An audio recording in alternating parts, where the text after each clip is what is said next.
Students, at the end of today's class, you will be able to learn the major crops in India and the non-food crops in India.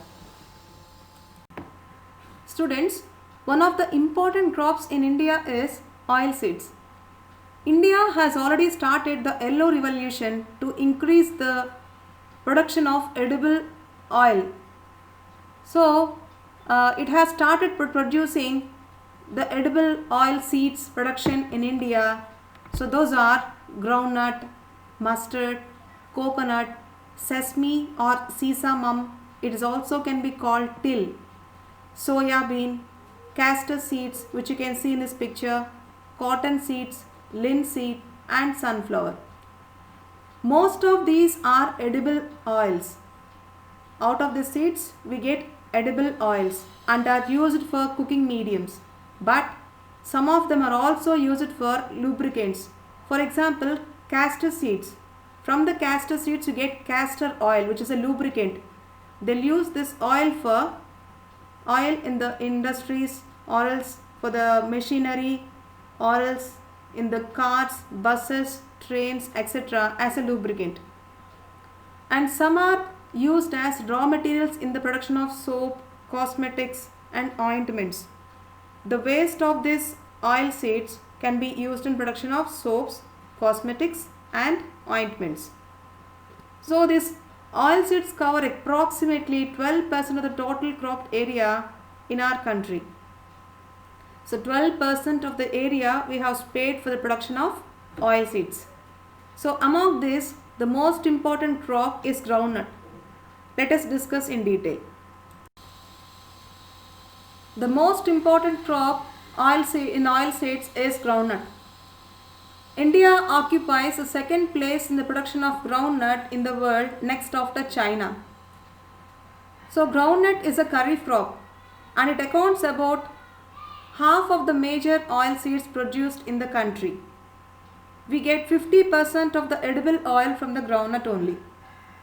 And Gujarat is the largest producer of groundnut, followed by Rajasthan and Andhra Pradesh. Next comes to rapeseed. In rapeseed production, India occupies third place in the world, next after Canada and China. Linseed and mustard seeds are rabi, which means you have to understand them. They are mostly grown in the northern states, in the northern India.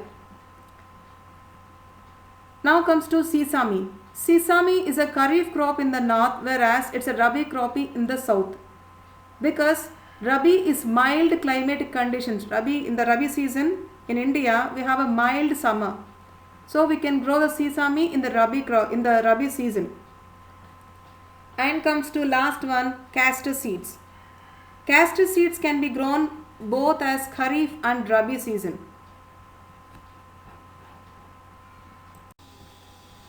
The most important beverage crop in India is tea. Tea cultivation is an example of plantation agriculture, which we have discussed earlier. Once the tea plant is grown, it may gives you the lifespan of the tea plant is 50 years. So in a year you can pluck 10 to 15 times the leaves of the tea plant. So it's a lucrative business, and the tea plants grow well in the tropical and subtropical climates endowed with deep and fertile well-drained soil, which are rich in humus and organic matter.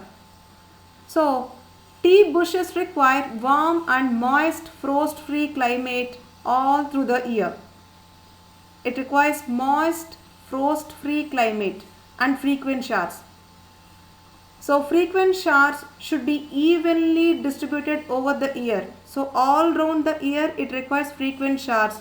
So it enhances the continuous growth of the tender leaves, which helps to get the tender leaves. The tea is a labor intensive industry. It requires abundant and cheap skilled labor from the adjoining states of West Bengal, Assam, Tamil Nadu and Kerala. So tea is processed within the tea garden to restore its freshness, as I told you earlier.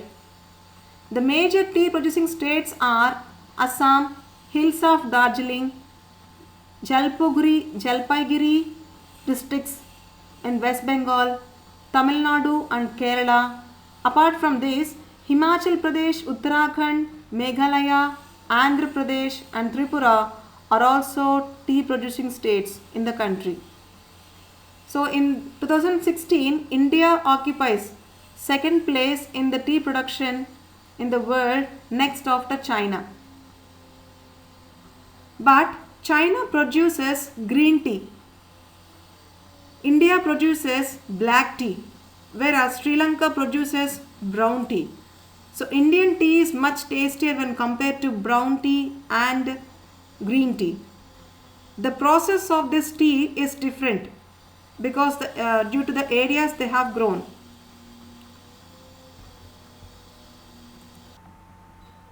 The next important beverage crop is coffee. Indian coffee is known in the world for its best quality and good quality. So the important variety is Arabica variety.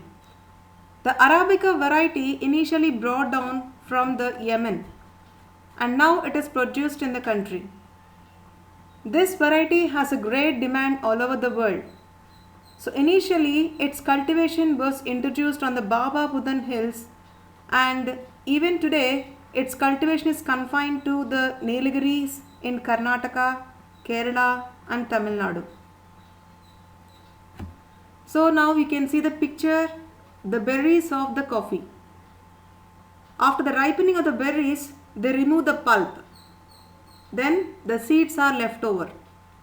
Those seeds they dry up and you can get the coffee seeds. Those coffee seeds they grind and you get the coffee powder ultimately. That is the process of coffee.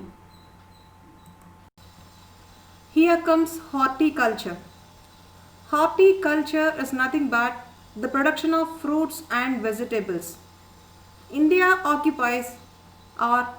is the second largest producer of fruits and vegetables in the world, next after China.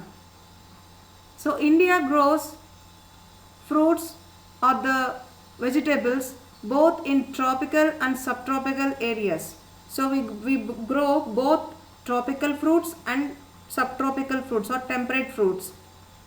For example, mangoes of Maharashtra, Andhra Pradesh, Telangana, Uttar Pradesh, West Bengal, etc. Oranges of Nagpur and Cherrapunji, it's in Meghalaya. And now bananas of Kerala, Mizoram, Maharashtra and Tamil Nadu. Lychee and Goa of Uttar Pradesh and Bihar. Pineapples of Meghalaya. Grapes of Andhra Pradesh, Telangana and Maharashtra. Now it comes to apples, pears and apricots and walnuts of Jammu and Kashmir and Himachal Pradesh are in great demand all over the world.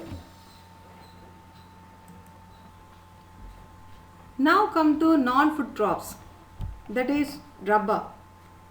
Rubber is an equatorial crop.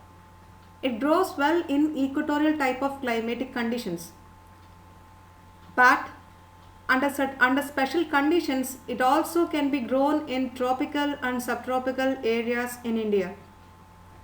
It requires moist and humid climate and much amount of rainfall, more than 200 centimeters, and temperature above 25 degrees Celsius.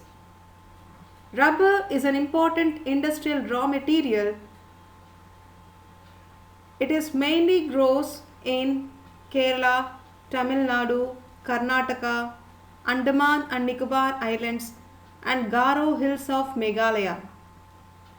Once the rubber plant is planted, it may gives you the rubber latex. It means the sap of the rubber tree or the milk of the rubber tree for 20 years. So the farmer gets the continuous income for 20 years. So in the morning, the farmer keeps a cut on the rubber tree, which you can see in this picture. Then the latex is collected in a small bucket. By 10 o'clock, they collect all the latex from the buckets and they process that and converts into rubber. Those rubber sheets are dried up and those sheets can be exported to the industries. In such a way, rubber is produced or processed in India. Now next come to second non-food crop, that is fiber crops. Cotton, jute, hemp and natural silk are the four major fiber crops grown in India. The first three are derived from the crops which are grown in the soil. The latter is obtained from cocoons of silkworms fed on green leaves, especially mulberry. The silk is obtained from cocoons of silkworms. So those silkworms will be fed on green leaves of mulberry tree. So rearing of silkworms for silk production is called sericulture. I repeat, rearing of silkworms for the production of silk fiber is known as sericulture.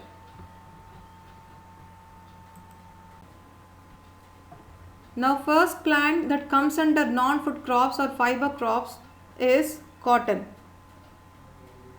India is believed to be the original home of cotton plant.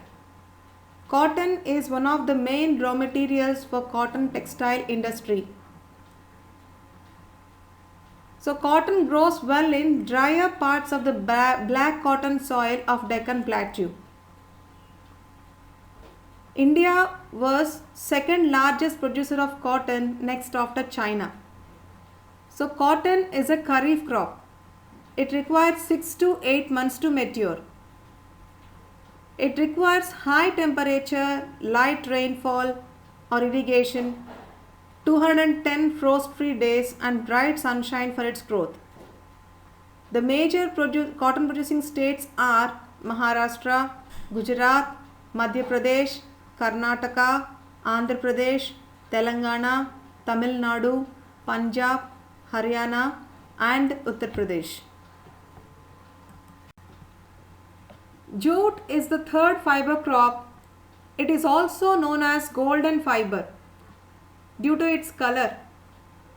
Jute grows well on well-drained fertile soils in the floodplains where soils are renewed every year. High temperature is required during the time of growth. The major jute producing states are Bihar, West Bengal, Assam, Odisha, Meghalaya, etc. It is used in making gunny bags, mats, ropes, yarn, carpets and other artifacts. Due to its high cost, it is losing market to synthetic fibers and packaging materials, particularly the nylon. That's all for today. Thank you. Stay tuned.